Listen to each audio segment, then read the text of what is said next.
guys, welcome to another episode of Let's Be Real Sports. I believe this episode is called Check Your White Privilege. Yes. Yes, I'm here with my boy, Big Sherm. I have returned, my people. Welcome back. Yes, I'm here for you to tell the truth. Yes. And quickly, thank you so much.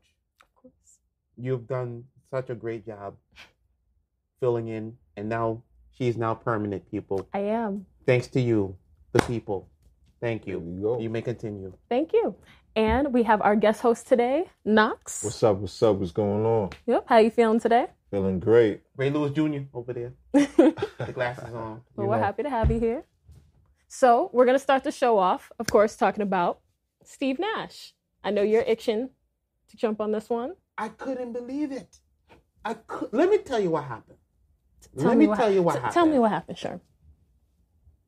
I was writing the blog because of what happened with the Rockets and Oklahoma City Thunder, right? Mm-hmm. And what happened with the Bucks and Heat, and all of a sudden the Woj bomb came on. He said Steve Nash was signed to a 4-year deal worth $32 million. I said, what the hell is this? Now, correct me if I'm wrong. Steve Nash has zero coaching experience, correct? None. Zero. But the man does have quite the IQ in basketball acumen. You know, we talking about a legend, point guard. Savant. A savant, you know, and he's also always, for whatever team he's played for, been a leader. Right. Most definitely. And that does help in the realms of, if you see him in the DNA of a Steve Kerr. Right. But when I watched the first take, I wasn't doing my regular 9 to 5, I was off that day. I watched Stephen A. Smith and I said, what the hell is this man going to say? And he said, I figured he was going to say what he was going to say, and I was right. He said he feels like the hire was white privilege. And then I cringed at that a little bit. Because in a way he's correct. Mm-hmm. But in a way I don't think, because there's many head coaches who've gotten jobs who had no coaching experience. Mm-hmm. Doc Rivers, Kerr, Mark Jackson. All black coaches. All black coaches. They've gotten their shot. And also, we know KD signed off on Steve Nash. So if you're going to say that, you're saying basically Kevin Durant is for white privilege, in a sense. Well, it wasn't just Kevin Durant. And Kyrie. And Kyrie. You gotta, okay. The two stars. The two stars had signed to sign off on it. Yeah, but as head coach, though, don't you think they should have started him as like a team has multiple coaches, to cover different aspects of the team? Right. Shouldn't he have started covering maybe something a little more specific, just to test the waters, just to see how his leading capabilities play out with the team? I mean, he was a consultant in Golden State. He was. Mm-hmm. He was a consultant, and they KD and him built a rapport to the point where the bond was there. And I always say, and I said, look, if Kevin Durant wanted Mark Jackson, Ty Lue, Sam Cassell, they would have gave it to him. The superstar players are running the show now. So they can have any coach they want at this point. They have the influence. Yeah. Correct. Mm-hmm. So for me, he feels like Steve Nash is the guy that can lead him to the promised land. And that's where we have to leave it. But for me, I think the white privilege is happening in the NFL. Because Brian Bieniemy, who led the Kansas City Chiefs as the offensive coordinator, who's been trying to get a job for at least 3 years now, can't get an interview. And he coached the Super Bowl champion, Brian Leftwich. I believe he coached Kyler Murray in Arizona. Why he didn't get an interview? If it's you can say in both sports, yes. And across America, yes. Across the world, maybe yes. But in terms of what I saw from that, I think it's more prevalent in the NFL. Because a lot of black coaches in the NFL who are well qualified, yet Matt Rule in Carolina gets a job. Well, I think history will tell us the NBA's always been a little more forward on the movement and more proactive. More proactive, more open to equality. NBA's been a little better with that than the NFL has. NFL's been very much about the money from day one and very much about the image and keeping it as I say, a white boys club. Yes. That's just how the NFL's been. So I guess they've been making some steps towards being more progressive recently, but the NBA's always been more forward than NFL. They're way out in front of it all. And Steve Nash, and Stephen A. said he has nothing against Steve Nash, and I believe that because Steve Nash is a very cool dude. He's cool with everybody. You cannot hear not one bad thing about Steve Nash. But I think Stephen A. was looking at like, damn, you got KD, you have Kyrie. I think Sam could do a good job in Brooklyn. I think Ty Lue could do a great job in Brooklyn. He coached LeBron.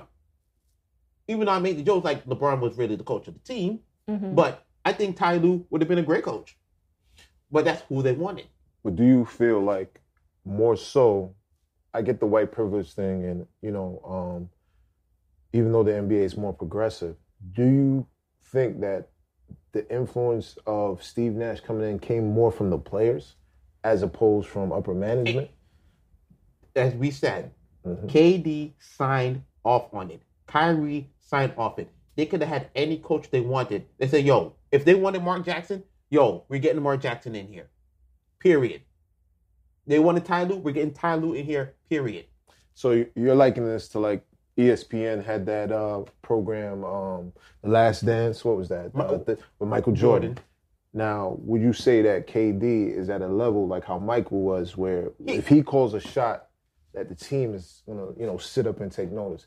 We know for a fact if LeBron decides that he wants to make a transition or change something within the team, it will get done. It's gonna get done.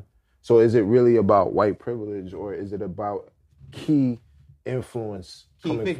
Key figures making that call and influencing for management to but the key figures are decision. Black. The key figures are black. Okay. You gotta look at that. The key figures are black. It's like like people want the responsibility of the players to do everything. They're doing everything with the social justice and everything like that. That's not their fight per se. They're just a small percentage. Everybody has to come in on that. They can only control what they control. In the NBA, they can control that. They can control it. So it's up to those players to say if they want the coach or not. Honestly, I just want to see what Steve Nash is going to do with the team as an entirety. I feel like in the NBA, and I've said this a lot about the Lakers before, but I think this is an NBA issue as a whole. We're too focused on our big names. When I was reading through information about the hiring of Steve Nash and all of that, I saw too much about, Steve Nash and Kevin Durant have a great relationship. Everything I saw was Steve Nash, Kevin Durant, Steve Nash, Kevin Durant. How does the rest of the team feel about this hire? Exactly. Is he going to be able to reach the rest of the team? Is he going to be able to properly coach the rest of this team? Because you can't win championships with one guy. And the Brooklyn Nets, as we can see, is an interesting melting pot of players and individuals. Like they say, you got the madman, Kyrie Irving. You have Gerard Allen, the young boy. You have Spencer Dinwiddie.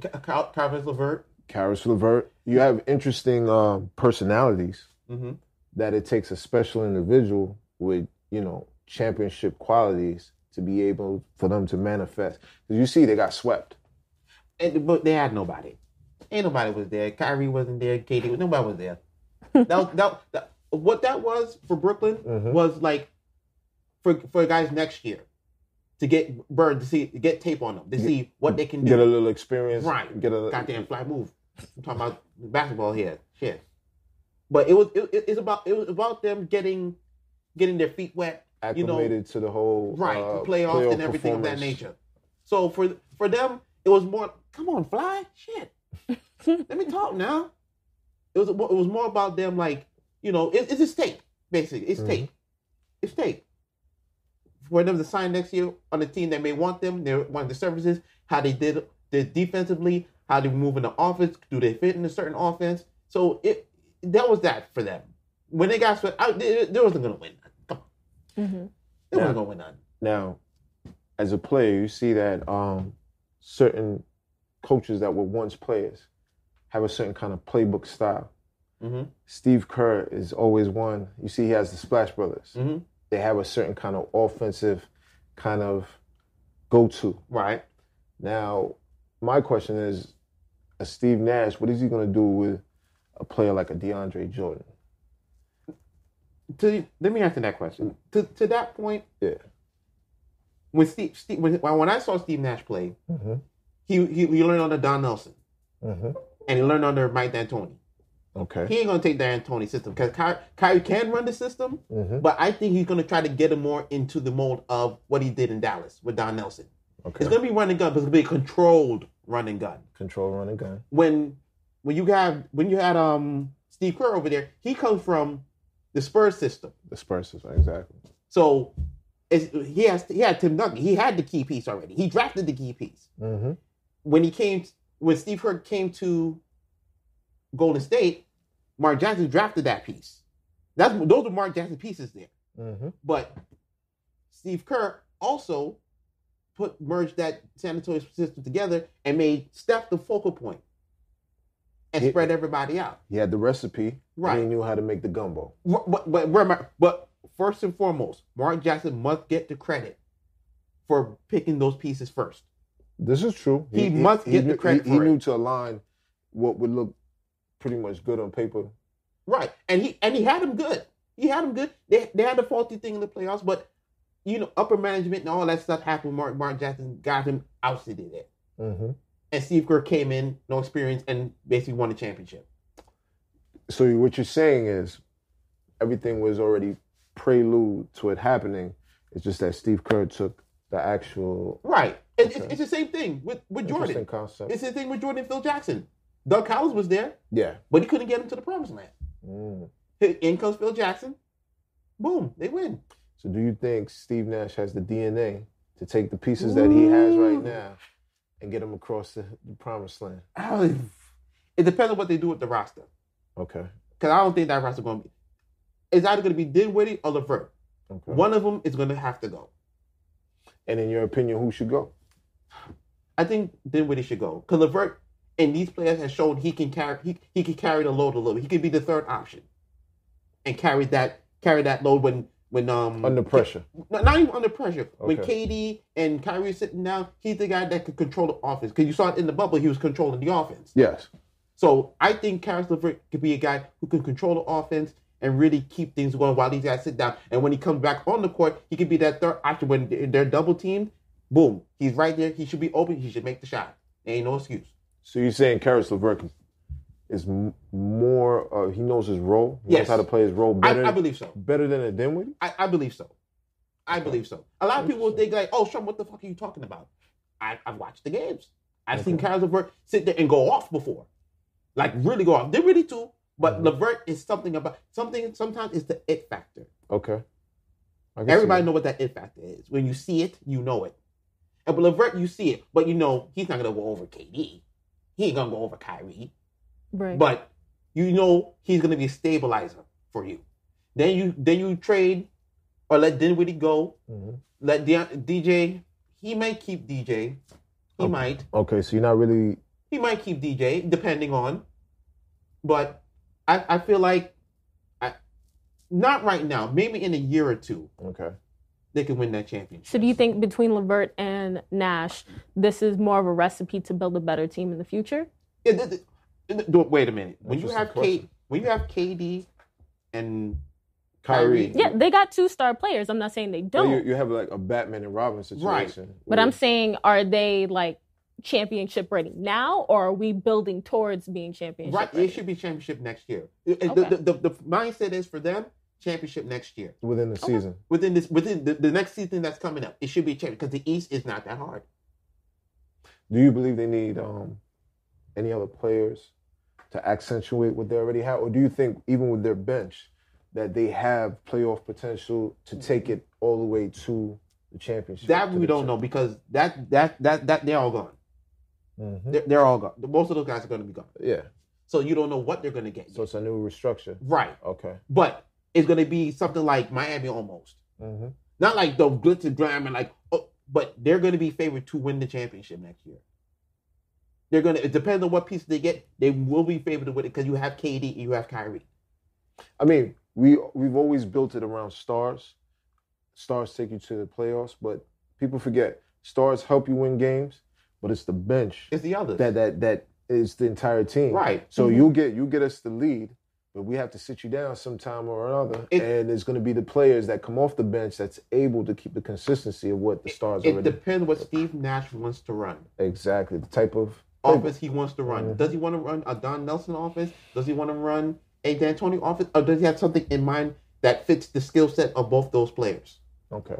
And will they be able to play off each other? And like I said, the first sign of trouble, I'm sorry to say, would be Kyrie. If Kyrie's upset, the team gonna fuck up probably. He's gonna let it. He's definitely gonna let it be known. He's gonna let it be known. You think you'll have a Celtic situation? I'm sorry to say it. That's another reason why I say we can't depend on our star players to carry the team. But we have to have a well-rounded team. But you have the star in KD.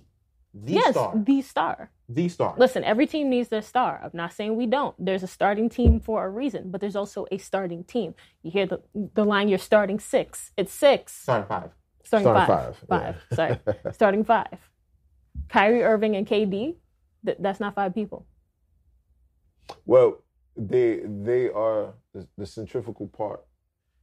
Now, the other 3, and that's why I made mention of a major component with DeAndre Jordan, because in basketball, it's usually a point guard that sets the tone.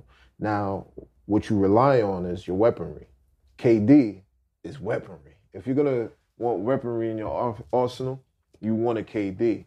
Now the question is, you need another big man that is going to be able to see that court vision, that's going to be able to support, and like he said, you need another guard that is going to be able to know when to play the position if you have to dish. My last point on this, it depends, again, on the offense that Steve Nash wants to play. I agree. It depends. To me personally, I think he's... Come on, Fly, let me talk now.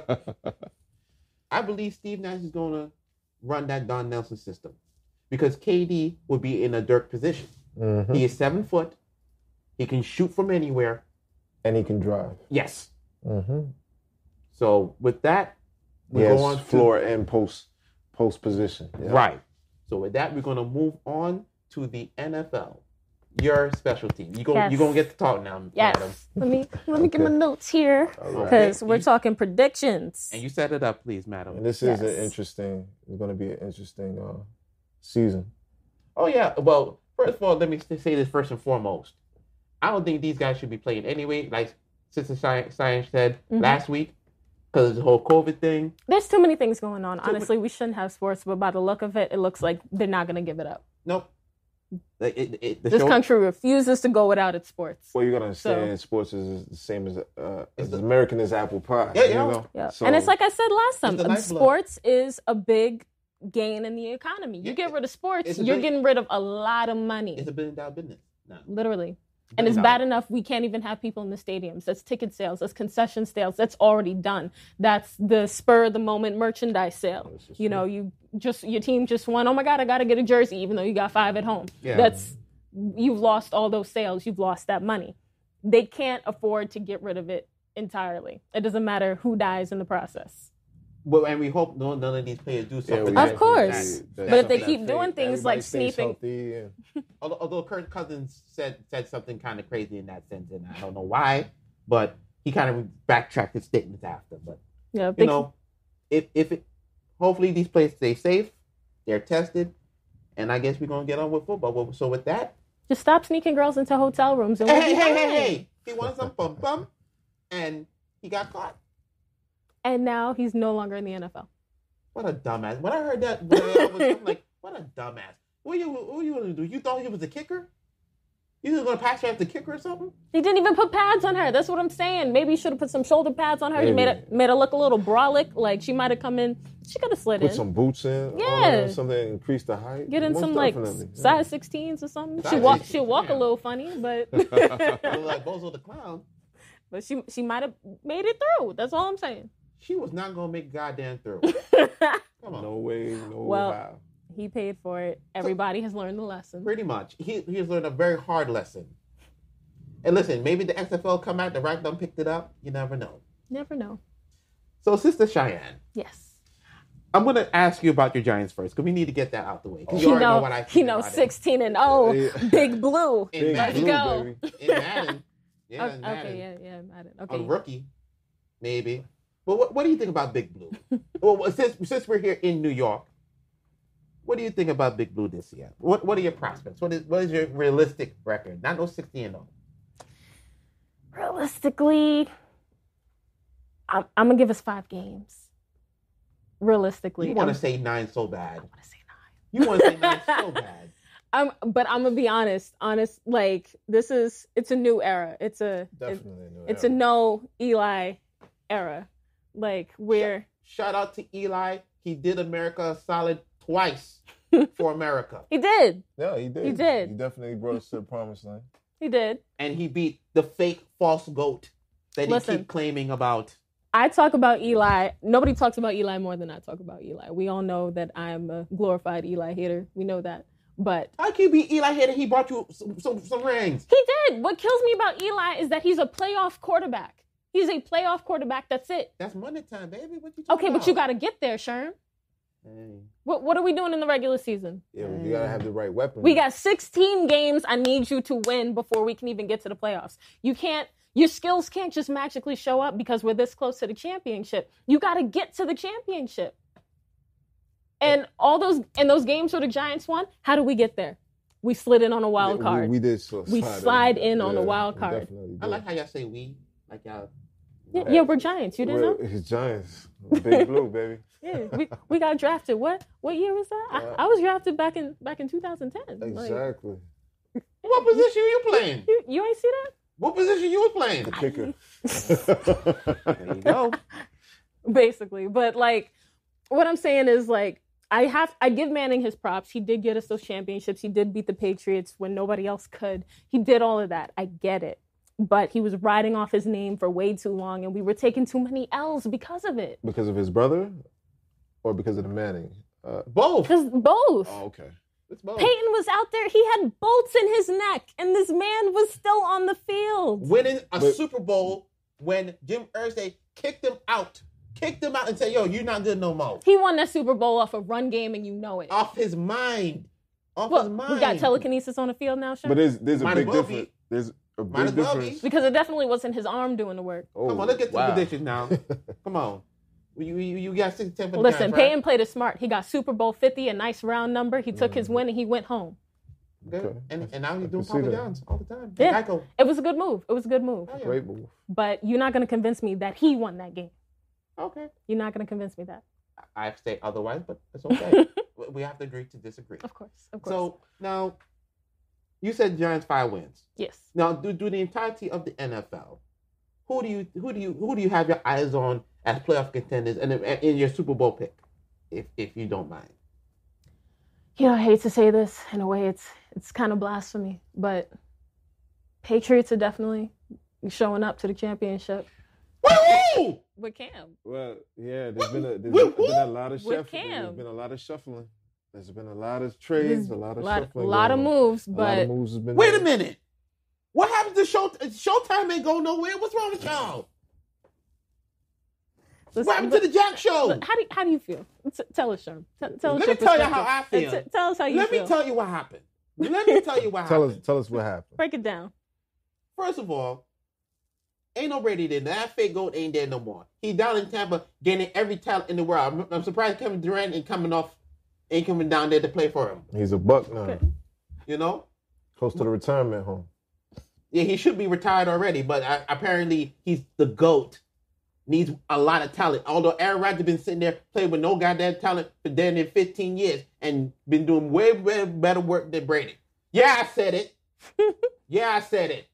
And didn't need any deflated balls. No deflated balls either. That's right. I was about to say deflating balls and whatnot. Who the hell deflating balls? What the hell's wrong with y'all? He's America's golden boy. He can do no wrong. Please. Fuck, please. Anyway. Well, I gotta ask you guys. Oh, go ahead. What about the two contenders? You have the Saints, and you also have Pittsburgh. Now, Pittsburgh is an interesting case. Okay. They get Big Ben back. They got Juju. They got Juju. Mm-hmm. Juju got to show up now. He got to show up now. Ain't no Antonio Brown there throwing him under the bus. He got to show up. I think he will, though. And then they have a top 5 defense with Mika Fitzpatrick. Okay. This is the man. Now we talking. The trade from Miami to Pittsburgh was beautiful. Typical Pittsburgh Steelers. And I predict they will be one of the wild card teams. Jack Show is the Jack Show in Baltimore. They're gonna win that division. In the AFC West, it's all about Showtime. And Clyde Edwards-Helaire, he's gonna be the Brian Westbrook in Andy Reid's system. He's gonna do wonders for that thing. And you still got Tyreek Hill, the cheetah. Mm-hmm. Remember, when he hold that peace sign up, he gone. He's out. He's definitely when that peace sign go up, he gone. And you still got Travis Kelce, veteran leader, and still making plays all over the place. In the AFC East, it ain't gonna be no goddamn Patriots, no fucking Super Bowl. What the hell's wrong with you? I'm sorry to curse at you. No American apple pie. I don't like that. Listen, I'm not saying they're gonna go 16-0, but they might just slide into the playoffs as a wild card. Yes, I have the Bills, and if they get in there, I think Cam can take them. I have the Bills. The Bills going the Bills. In. Yes. The Bills. They got Stephon Diggs. Like Buffalo? Yes. Those Bills? They got Stephon Diggs now.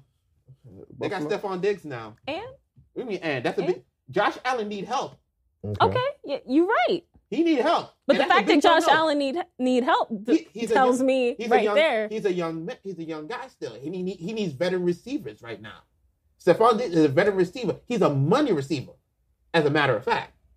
So I believe that right, and their defense is stacked. Tavares White, cornerback, is a lockdown corner. Top 5 corner. Probably the best corner in the NFL. Not that Stephon Gilmore bullshit. He good.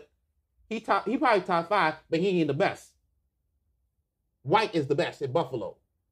And I think they're going to win that division.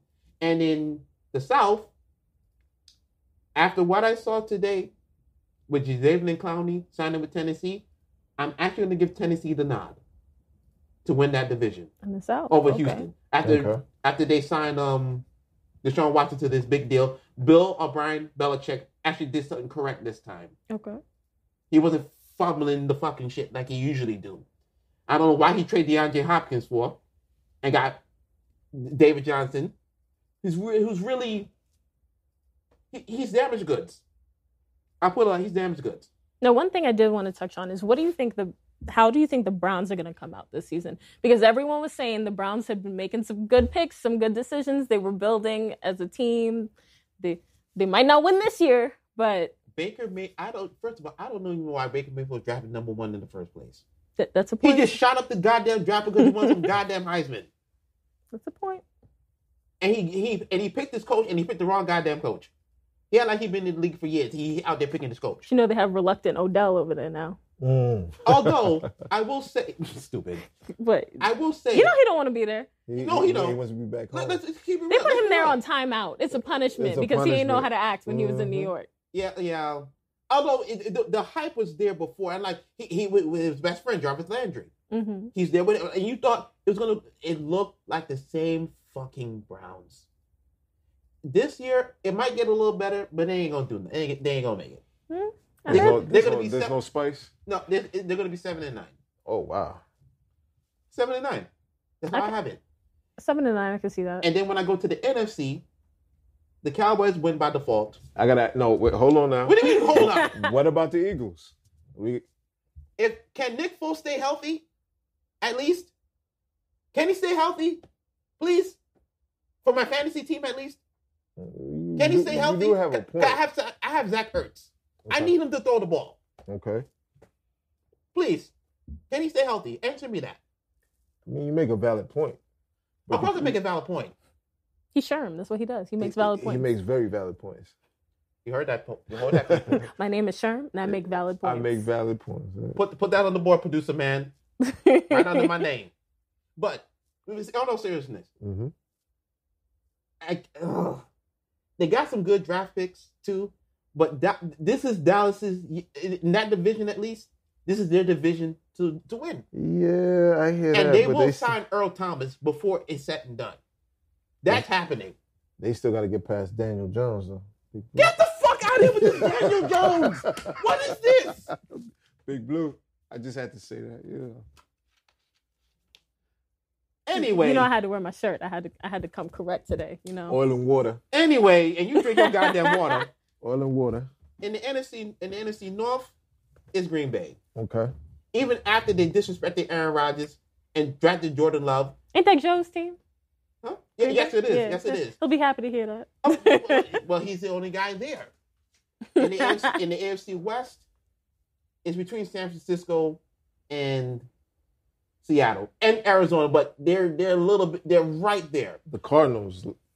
Come on now. Isaiah Simmons is going to be a beast. The Cardinals. I think he's going to be defensive. Cardinals are looking good. And they have D-Hop now. Yeah, they have Hopkins. That's yep. That's a great fit. And for me, I'm still going to give the nod to Russell. Okay, that's a big nod. I'm still giving the nod to Russell. And in the NFC South, listen, I've seen this happen before where they hype the teams up and everything like that with Tampa Bay. And the Eagles were the same way with Vic and Asamoah and all these guys. And they fell flat in their face. In the division with Drew Brees in there and can't guard Mike, I'm taking the goddamn Saints. You hear me? Breeze is a problem.